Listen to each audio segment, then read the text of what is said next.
Hello everyone, thanks for joining me back on this episode of Need Sleep Briefing. This week we're going to be working on the Aquascape for the 180.5 WaterBox Reef Aquarium. Now I won't be going step by step exactly how I do it or how I get the rocks to come together. Why? Because I've already done that actually multiple times in other videos, and I didn't think that's something you guys wanted to see. One cool thing, if you guys haven't checked out the Carib Sea reef trees, literally 30 seconds that came together, 30 seconds that came together. It's essentially a total of 3 arches with base rock, have a fiberglass rod in the middle, and you're able to mount them any way you wish, any way you think looks cool. The way I'm going to put it together is the same method I've shown in my other videos for aquascaping. I use coral glue to kind of rig it up, make sure it's what I like. Once I'm happy with it, I use the Marco's Rock cement to kind of get it all together. And that's how I'm gonna do it. Again, I'm not gonna bore you guys through all that. I'm just gonna kind of show you guys here the beginning, and then hopefully along the middle, and then the final product. 1 week later. So after a little bit of work, as you can see, I completely ditched the whole coral tree, and you can see the 2 bases down there. I ditched the whole fiberglass rod. And I don't know, I'm coming up, let me kind of remove what's not gonna be in the scape so you can get a better idea. These 2 pieces are not part of the aquascape. So this should give you a better picture. This is going to be the front of the tank. I started with this. All these, everything you see here is an arch. So every single piece that's an arch, an arch, an arch, an under, U-shaped arch. I mean, arches, all these are arches right here. But one thing I did here, I kind of did like a dome of arches here to simulate. Generally, for you to do this with standard rock, you would just stack a bunch of rock together, right?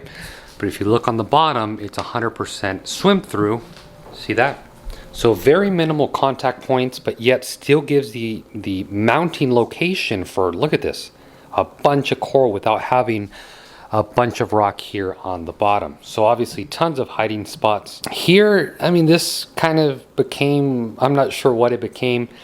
Now, what I've done with this side, I've really liked what I've done. I feel I can do a lot more to this side, but I don't know.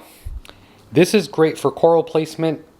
This one here, okay coral placement, but looks very nice. And I know what you guys are thinking.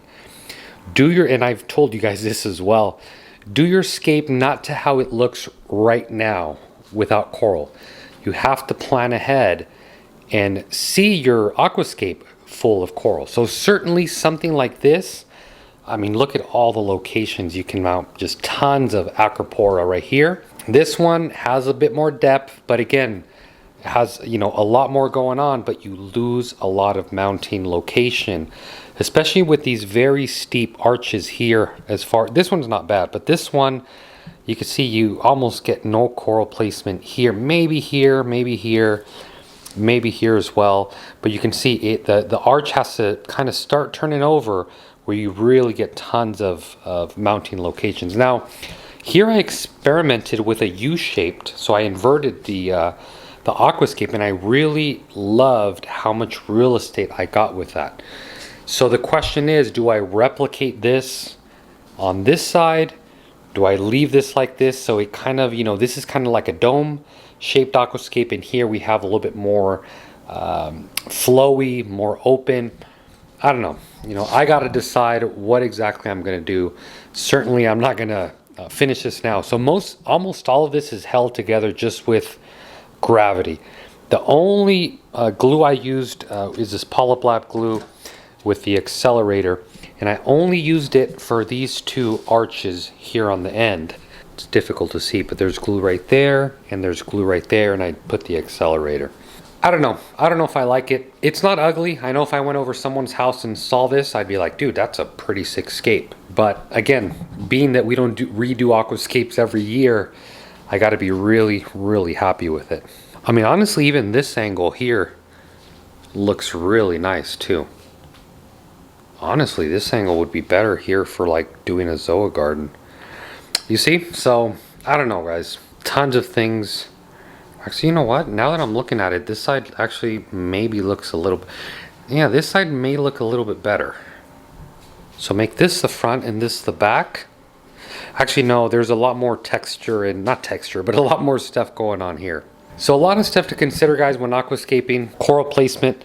I think the biggest mistake a lot of us do when we're aquascaping is we do the aquascape to what looks good now without any coral. And then as you start getting into it, you realize, holy crap, I almost have no real estate. Like, you know, this is a colony, that's a colony, and you just lose a lot of real estate. I want to say this is revision 5 so far of the aquascape. The left has pretty much stayed the same. I've made sure that it's kind of a dome. Well, it is a dome. You can see it looks, from the top here, it looks like maybe a big rubble or rock. But then very quickly you're able to see that it's actually not. It's a big swim through area, and then the rubble has been added to the top to obviously maximize coral placement. Now here on the left, I forgot to take into account the overflow, which you could see marked there. So I had to tear that apart, but when I did, this whole thing came apart on the right. And this is another revision I came up with. I don't know if it'll be the last. I'm probably going to stare at this for a few days, and we'll see where it evolves from there. A few moments later. Here's 2 of the arches that I've put together side by side to obviously maximize coral placement. And again, this thing is a huge lifesaver, this BRS. I always thought, like, who in the hell would buy this? Like, what is this? Who's gonna glue that many corals, right? But I saw it, even in the instructions, it calls out for to be used for aquascaping. And now I see, now I'm like, holy crap, this stuff is good. This thing is a huge lifesaver, guys. I mean, look at this huge bottle. So you can see some of the contact points where I've used this, as well as my accelerator, which I have over there. You probably can't see it. But anyways, I sprayed the accelerator, and these 2 arches should be fused. Yeah, they feel like they're fused together at least. Yep, they sure are. You can see I did contact points here, here, and here. This piece here is actually 2 arches as well. There's an arch here and an arch there, and they're kind of standing up to make a little bridge. But again, we used the same exact glue and accelerator. You can see the glue joint there, and this thing is super sturdy. Again, we'll come back with cement to finalize it. But yeah, I honestly, without this glue, it probably would have been really difficult to do it. 1 week later. Now that I'm pretty happy how it all looked, I obviously, like I mentioned, I used the BRS glue to hold it together. And of course, we have our trusty Marco E400 cement, bonding cement glue. You call it however you wish. I did do a full video of this, so I won't get into too much detail. One thing I do like with this one, they make 2 versions. They make the purple coralline color one, and then they have the one that pretty much looks like their regular rock. So you could see it here. I obviously didn't record this again because I've showed exactly how to do this, not to mention both of my hands were very occupied. You have the powdered substance here, and then you have the liquid. You mix them not in equal ratios, just to the point where it's not too sticky, but it's not too runny, and should get it looking like that. One important thing when using this, use disposable cups, because you know they do give you this little bucket where you can mix it in here, but I'd feel disposable cups are a lot easier to do. And when bonding this, you want to make sure you with your thumb or finger, you force it into the crevices, because cement, unlike other glues, it doesn't actually bond or stick to stuff the way you would think it does. Cement kind of needs to be embedded in the crevices, grabbing on the rock, for it to work properly. So don't think by you just throwing a bunch on there it's going to hold. A lot of times you have to work it in. Unlike coral glue, this stuff you can just put it and it'll bond. Cement is a little bit different. So just make sure you do work it into the crevices. For my specific scenario, these islands are going to be 2 separate islands. It's going to be these 2 arches here with the overextending arch, and it's probably going to, I don't know yet. I've only glued or cemented up to from here back. I don't know if that's where I want to stop and have this one be part of this island, or have it be part of this big arch. I am not sure about that yet. It may be easier if I just make it part of this arch here.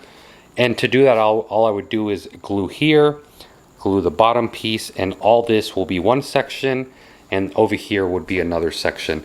Again, I don't know yet. I'm gonna wait tomorrow for this stuff to fully cure.